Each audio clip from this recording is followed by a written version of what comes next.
Hello दोस्तों, आज हम जिस मूवी को एक्सप्लेन करने वाले हैं वो इस साल की बिगेस्ट हॉरर मूवी में से एक है, जिसका नाम एविल डेड राइज है। और यह मूवी 3 दिन पहले ही रिलीज हुई है, जिसकी रेटिंग अभी से काफी ज्यादा हाई रेटिंग है। तो चलिए देर न करते हुए मूवी की स्टोरी को आगे बढ़ाते हैं।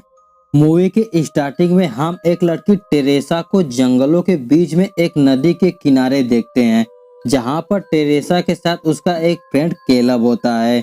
तो दोनों यहाँ पर मस्ती कर रहे होते हैं और इन दोनों की एक और फ्रेंड होती है जो काफी बीमार होने के कारण बेड पर लेटी होती है, जिसका नाम जेसिका होता है। और उसके पास उसे देखने के लिए टेरेसा जाती है, लेकिन यहाँ पर जेसिका कुछ भी जवाब नहीं देती है। तो टेरेसा उसके पास बैठकर एक किताब को रीड करने लगती है। तभी जेसिका उठकर उस किताब को बिना देखे ही एक डिमोनिक आवाज में रीड करने लगती है, जिसके वजह से टेरेसा उसे देखकर काफी हैरान हो जाती है। तभी जेसिका वहीं पर उल्टी करके अचानक से बेहोश हो जाती है। तो उसे देखने के लिए टेरेसा उसके पास जाती है। तभी जेसिका की आंख खुलती है तो उसकी आंखों का कलर बदल गया होता है और वह एक इविल एंटिटी के पोजीशन में आ गई होती है, जो उसी वक्त टेरेसा को पकड़कर उसके सर के बाल को ही उखाड़ देती है। जिसके बाद जेसिका बाहर जाकर केलब के सर को धड़ से अलग कर देती है। फिर हम पोजेस्ट हुए जेसिका को हवा में उड़ते हुए देखते हैं और यहाँ पर टेरेसा जख्मी हालत में उसे ऐसे देख रही होती है। और यहाँ पर हमें कुछ भी समझ में नहीं आता कि आखिर ये तीनों हैं कौन और यहाँ पर क्या कर रहे थे। और हमें इनके बारे में समझने के लिए एक दिन पहले जाना होगा, जहाँ से इस मूवी की स्टार्टिंग हुई होती है। जिसके बाद हम एक लड़की बेथ को देखते हैं जो बाथरूम में अपनी प्रेगनेंसी चेक कर रही होती है, जिसके चेहरे के इंप्रेशन से साफ पता चलता है कि वह प्रेग्नेंट है। इसके बाद बेथ अपनी बड़ी बहन एली के पास जाती है।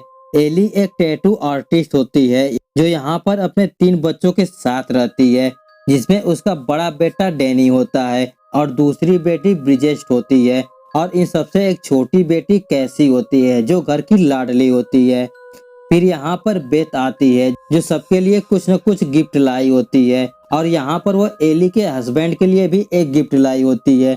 लेकिन एली अपने पति से 2 महीनों से ही अलग रह रही होती है, जिसके बारे में बेथ को मालूम नहीं होता है। और यहाँ पर बेथ एक सिंगर होती है जो अपनी सिंगिंग को छोड़कर यहाँ पर आई होती है, क्योंकि उसके करियर के बीच में उसकी प्रेगनेंसी आ रही होती है, जिसके बारे में वो यहाँ पर किसी को नहीं बताती है और वो अकेले परेशान रहने लगती है।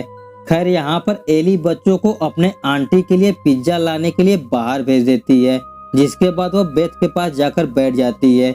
जब तीनों बच्चों पिज्जा लेकर लौट रहे होते हैं तभी वहां पर अर्थक्वेक आ जाता है, जिसके वजह से कार पार्किंग एरिया के फ्लोर पर क्रैक आने लगते हैं। ऊपर एली और बेथ भी अर्थक्वेक से काफी ज्यादा डर रहे होते हैं, लेकिन कुछ समय बाद ही सब कुछ शांत हो जाता है। तभी डैनी देखता है कि अर्थक्वेक आने के कारण वहां के फ्लोर में एक जगह पर काफी बड़ा होल हो गया है और वो खुरापाती होता ही है। तो खुरापात करने के लिए उस होल के अंदर चला जाता है, जहां पर उसे बहुत सारी किताबों के साथ साथ एक विनाइल डिस्क भी मिलती है, जिसके 3 अलग अलग पार्ट होते हैं। साथ ही उसे वहां पर एक फोटो मिलती है जिसके अंदर 3 प्रीस्ट होते हैं। फिर वह आगे बढ़ता है जहां पर उसे जीसस क्राइस्ट की मूर्ति मिलती है, जिसके पीछे बहुत सारे होली क्रॉस को लटकाया गया होता है, जैसे कि यहाँ पर कोई इविल एंटिटी को कैद करके रखा गया हो। और उसे यहीं पर कैद रखने के लिए यहाँ पर गॉड का स्टैचू और बहुत सारे होली क्रॉस को लगाए होते हैं। लेकिन खुरापाती डैनी आगे बढ़ने लगता है, जहाँ पर उसे एक कब्र के अंदर एक किताब मिलती है, जिसे वो निकाल लेता है और उसके ऊपर से कपड़ा हटाता है तो उस किताब के ऊपर से बहुत सारे कीड़े बाहर निकलने लगते हैं। और यह किताब कोई और नहीं बल्कि एविल डेड सीरीज की फेवरेट किताब होती है, जिसे कि इंसानी चमड़े से बनाया गया होता है और उसके अंदर हर एक शब्द इंसानी ब्लड से लिखा होता है। खैर इन सब चीजों को लेकर डैनी ऊपर पहुंच जाता है, जहां पर एली और बेथ बच्चों के लिए परेशान हो रही थी, लेकिन उन्हें सही सलामत देखकर दोनों रिलैक्स हो जाते हैं। अर्थक्वेक आने के कारण इनकी बिल्डिंग में काफी डैमेज हो गया होता है। फिर डैनी उस किताब और उस विनाइल रिकॉर्ड को अपने रूम में ले जाता है, जहां पर वो ब्रिजेस के सामने ही उस किताब को खोलने की कोशिश करने लगता है और वो किताब किसी नुकीले दांतों से बंद होती है जैसे कि कोई शैतान ने अपना मुंह ही बंद रखा है। और यहाँ पर उस किताब को खोलते वक्त उन नुकीले दांतों से डैनी के हाथ में चोट लग जाती है, तो डैनी की कुछ बूंद खून उस किताब के ऊपर गिर जाती है, जिसको कि वह किताब अपने अंदर ही सोख लेता है। जिसके बाद वह किताब अपने आप ही खुल जाती है, जिसके अंदर अजीब अजीब तरह के चित्र बने होते हैं जो कि काफी भयानक होते हैं।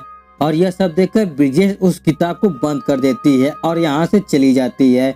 और वो जाने से पहले डैनी को उस किताब को खोलने से मना करती है, लेकिन डैनी कहाँ किसी की सुनने वाला था। उसके अंदर तो चुल मची होती है, जो उस किताब के साथ साथ उस विनाइल रिकॉर्ड को भी प्ले करके एक एक करके सुनने लगता है। जिसके पहले पार्ट में एक प्रीस्ट उस किताब के बारे में बताता है कि यह किताब नटूरो डिमांटो की 3 किताबों में से एक है, जिसको बुक ऑफ द डेथ बोलते हैं। और उस प्रीस्ट ने अपने साथियों से मिलकर इस किताब को ट्रांसलेट करने की कोशिश की थी।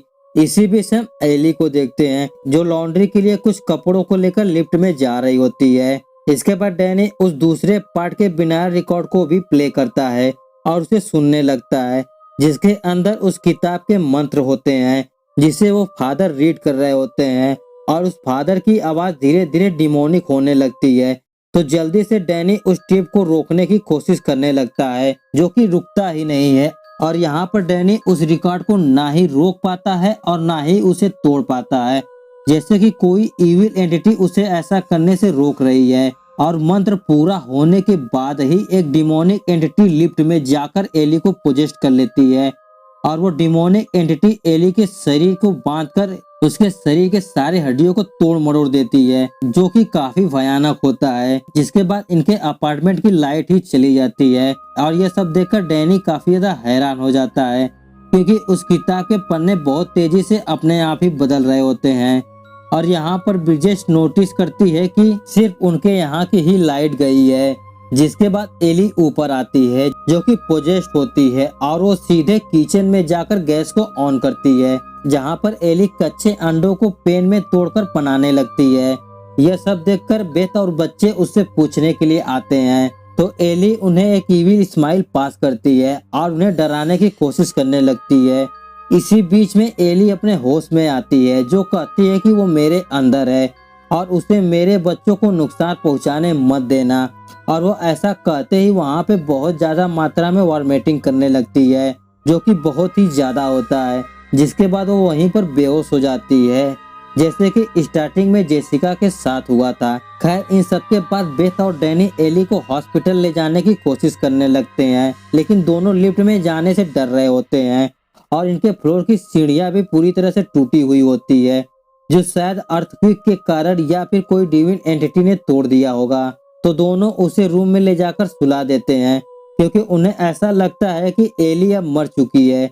और यहाँ पर इनके पड़ोसी गैब्रियल और फोंडा भी आते हैं, और उन्हें भी लगता है कि वो अब मर चुकी है। तो सभी मिलकर उसकी आत्मा के लिए प्रेयर करते हैं। इसके बाद गैब्रियल और मिस्टर फोंडा बाहर जाने के लिए इमरजेंसी दरवाजे को तोड़ने लगते हैं। फिर बेथ अपनी मरी हुई बहन एली के पास बैठकर उसे अपना सारा दुख सुना रही होती है। तभी बेथ का फोन आता है, जो कि एली ने किया होता है, जो उसे बताती है कि वह जिंदा जल रही है और उसे आकर बचाओ। और ऐसा कहते ही फोन की स्क्रीन में क्रैक आ जाते हैं, और उसी वक्त अचानक से एली की आंख खुल जाती है और वो उठकर बैठ जाती है। तो डरते हुए बेथ उसके शरीर को टच करती है, तो उसका शरीर काफी ज्यादा गर्म होता है। जिसके बाद बेथ और डैनी एली को बाथटब में डाल देते हैं, लेकिन एली यहाँ पर बेकाबू होने लगती है, जो बाथरूम के सीलिंग पे जाकर चिपक जाती है और बहुत लाउड आवाज में चिल्लाती है, जिसके वजह से लगभग सभी के कान के पर्दे फटने वाले ही होते हैं और सभी बाथटब का पानी भी खौल उठता है। जिसके बाद एली सभी को हंट करने लगती है, जिसमें वो सबसे पहले एक कांच का टुकड़ा लेकर बेथ के हाथ पर स्टैब कर देती है। फिर वो टैटू नाइफ से ब्रिजेश के राइट चीक पर स्टैब कर देती है, और एली यहाँ पर ब्रिजेश को मारने वाली ही होती है। तभी वहाँ पर डैनी आकर उसे मारकर दूर फेंक देता है, क्योंकि वह जान गया होता है कि यहाँ पर उसके मॉम के अंदर कोई डिमोनिक एंटिटी आ गई है। और यहाँ का शोर सुनकर गैब्रियल और फोंडा भी आ जाते हैं, जो एली को ऐसा देखकर काफी ज्यादा डर जाते हैं। तभी एली गैब्रियल पर हमला कर देती है और उसके राइट आंख को ही निकाल लेती है, जिसे वह ब्रिजेश के लाइक करने वाले पड़ोसी के मुंह के अंदर फेंक देती है। और यहाँ पर मौके का फायदा उठाकर बेथ अपने मेन डोर को ही क्लोज कर देती है। फिर बेथ उस डोर के होल में से बाहर देखती है तो पोजेस्ट हुई एली बाहर सभी को जान से मार रही होती है और उसे मारने के लिए मिस्टर फोंडा शॉटगन को भी चलाते हैं, लेकिन एली को कुछ भी नहीं होता है, बल्कि वह मिस्टर फोंडा को ही जान से मार देती है। घर के अंदर ब्रिजेश डैनी से लड़ने लगती है कि जब से वो किताब को इस घर में लाया है और जब से उसने उस बिनायर रिकॉर्ड को प्ले किया है तब से ही इस घर में बुरा हो रहा है। तभी उनके बीच में बेथ आकर उन्हें रोकती है और कहती है कि आपस में लड़ने से कुछ नहीं होगा। तो डैनी बेथ को वही किताब दिखाता है और कहता है कि उसने सिर्फ अभी 2 ही पार्ट विनाइल रिकॉर्ड के सुने हैं और तीसरा यहाँ पर सुनना बाकी होता है। लेकिन तभी एली कैसी के फेवरेट पोयम को गाने लगती है, जिसे सुनते सुनते कैसी मेन डोर के पास पहुंच जाती है और यहाँ पर एली उसे अपनी मीठी मीठी बातों में फंसा लेती है और कैसी को मेन डोर ओपन करने के लिए कहती है। तो मासूम सी बच्ची कैसी उस मेन डोर को हल्का सा ओपन कर देती है तो तुरंत ही एली कैसी को पकड़ लेती है। तभी यहाँ पर बेथ आकर उसे बचा लेती है और मेन डोर को क्लोज कर देती है। फिर हम उस बुक के पन्ने को अपने आप ही पलटते हुए देखते हैं, जो कि सीधे एक इंसानी सिंबल पर जाकर रुक जाता है। तभी उसी वक्त ब्रिजेश के नाक, आंख, मुंह के अंदर से एक काला लिक्विड निकलने लगता है, जिससे वो काफी ज्यादा परेशान हो जाती है और वो भी धीरे धीरे पोजेस्ट होने लगती है। असल में वो यहाँ पर एक डेविल राइज में कन्वर्ट हो रही होती है। इसके बाद उसे देखने के लिए उसके पास बेथ आती है तो ब्रिजेश किचन में कांच के टुकड़े को खा रही होती है और उसे देखकर बेथ समझ जाती है कि अब वो भी पोजेस्ट हो चुकी है और वो डर कर वहाँ से भागने की कोशिश करने लगती है। लेकिन ब्रिजेश उसे पकड़ लेती है और उसके पैर के खाल को ही निकाल देती है, जो कि काफी भयानक होता है। लेकिन कैसे भी करके बेथ अपनी जान छुड़ाकर वहां से भाग जाती है, जिसके बाद ब्रिजेश डैनी और कैसी पर हमला कर देती है और यहाँ पर कैसी की बनाई हुई डॉल की लकड़ी ब्रिजेश के मुंह के अंदर आर पार हो जाती है, जिसके वजह से ब्रिजेश वहीं पर गिर जाती है। और यहाँ पर यह सब देखकर बेथ, डैनी और कैसी को कुछ भी समझ में नहीं आता है कि ये सब हो क्या रहा है।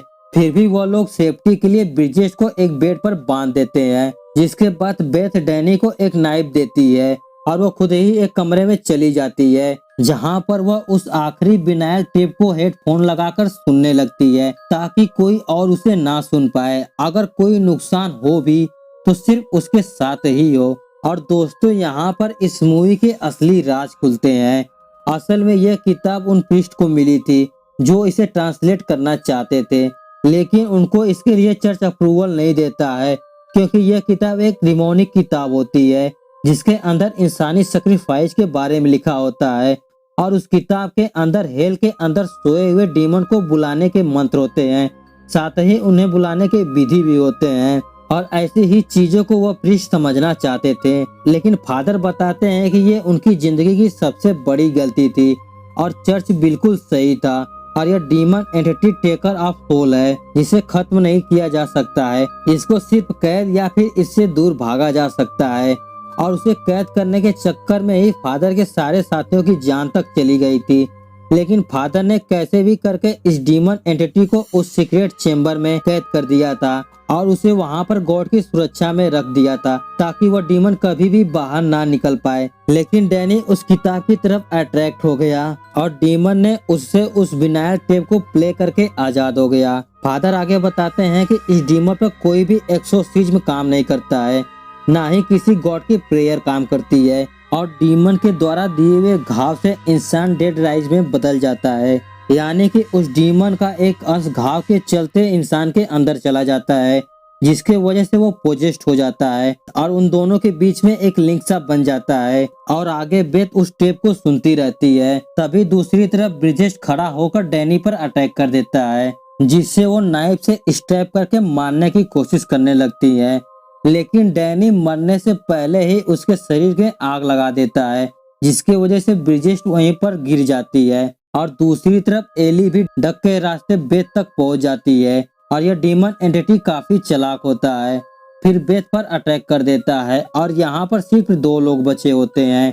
एक कैसी बची होती है और दूसरी बेथ एली से बचने की कोशिश कर रही होती है। तभी यहाँ पर उस डीमन एंटिटी को पता चलता है कि बेथ प्रेग्नेंट है और उसे यहाँ पर बेथ के पास से 2 सोल्स मिलेंगी, जिसे जानकर वो बहुत खुश होता है। लेकिन कैसी को जब पता चलता है कि उसकी आंटी माँ बनने वाली है, तो वह तुरंत ही एक सीजर को बेथ के पास फेंकती है, जिसे बेथ उठाकर तुरंत ही एली के मुंह के अंदर घुसा देती है, जिसके वजह से एली कुछ टाइम के लिए वहीं पर एक जगह फ्रीज हो जाती है। तो इस मौके का फायदा उठाकर बेथ कैसी को लेकर बाहर गैलरी में पहुंच जाती है, जहां पर बेथ फोंडा के शॉटगन को उठाकर इमरजेंसी डोर को तोड़ने की कोशिश करती है। तभी वहां पर एली भी पहुंच जाती है, तो बेथ एक गोली सीधा एली के पैर पर मार देती है, जिसके वजह से एली का एक पैर खत्म हो जाता है और दूसरी गोली में उसका एक हाथ खत्म हो जाता है। तो एली यहाँ पर फिर से कैसी को अपने मीठी मीठी बातों में फंसाने की कोशिश करने लगती है, लेकिन इस बार कैसी उसकी बातों में नहीं आती है और कहती है you are not my mom. फिर धीरे धीरे सारे मरे हुए विक्टिम डेड राइज में बदलने लगते हैं और एक ही बात कहते हैं कि अब कोई नहीं बचेगा।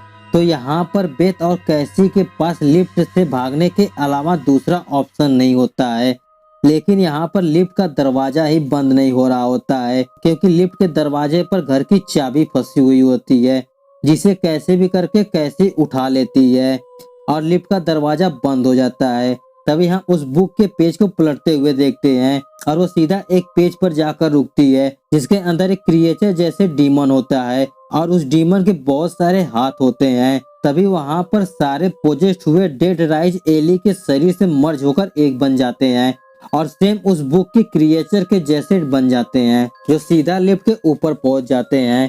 साथ ही जैसे जैसे लिफ्ट नीचे जा रही होती है, वैसे वैसे लिफ्ट में पूरा खून भरता जा रहा होता है। आखिरी में आकर लिफ्ट में पूरा ब्लड भर जाता है, जिसके बाद वह लिफ्ट ओवरलोड होने के कारण सीधे पार्किंग एरिया में आकर खुलती है, जिसमें से खून के साथ बेथ और कैसी बाहर निकलते हैं और दोनों जल्दी से वहां पर उठते हैं और एक कार को लेकर वहां से भागने की कोशिश करते हैं, लेकिन इनकी कार का टायर जाकर क्रैक्स में फंस जाता है और आगे नहीं जा पाता है। तभी उनको मारने के लिए उनके पीछे एली भी पहुंच जाती है, जो कैसी को पकड़कर उसे चैन सॉप से मारने वाली होती है, लेकिन यहाँ पर बेथ उसे बचा लेती है, जिसके बाद एली बेथ को पकड़ लेती है और ग्राइंडिंग मशीन में खींचकर उसे मारने वाली ही होती है। तभी कैसी उस मशीन को ही बंद कर देती है, जिसके बाद बेथ जल्दी से फ्री हो जाती है और तुरंत ही उस चैन सॉ को उठाती है, जिससे वह एली को मारने लगती है और कैसी उसी वक्त उस ग्राइंडिंग मशीन को ऑन कर देती है, जिसके बाद सभी मर्ज हुए डेड राइज एली के साथ साथ मारे जाते हैं, जो कि काफी दर्दनाक मौत होती है। और यहाँ पर अपनी फैमिली को ही अपने हाथों से मारना काफी मुश्किल होता है, लेकिन कैसे भी करके बेथ और कैसी ने अपनी फैमिली को ही खत्म कर दिया और यहाँ से बेथ कैसी को लेकर निकल जाती है।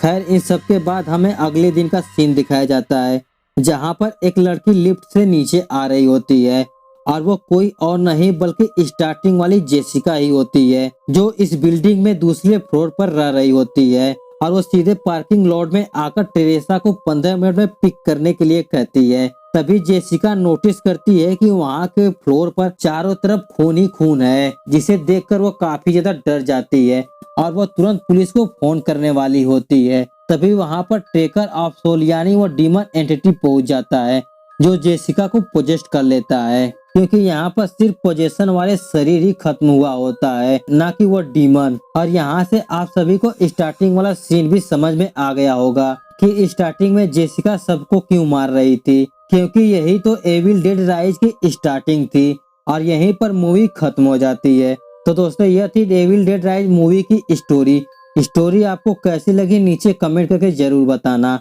तो दोस्तों आज के लिए इतना ही। उम्मीद करता हूँ कि हमारी एक्सप्रेशन आपको पसंद आई होगी। पसंद आई है तो वीडियो को लाइक करें और ऐसे ही एक्सप्रेशन वीडियो देखने के लिए इस चैनल को सब्सक्राइब करें। मिलते हैं नेक्स्ट वीडियो में, तब तक के लिए गुड बाय।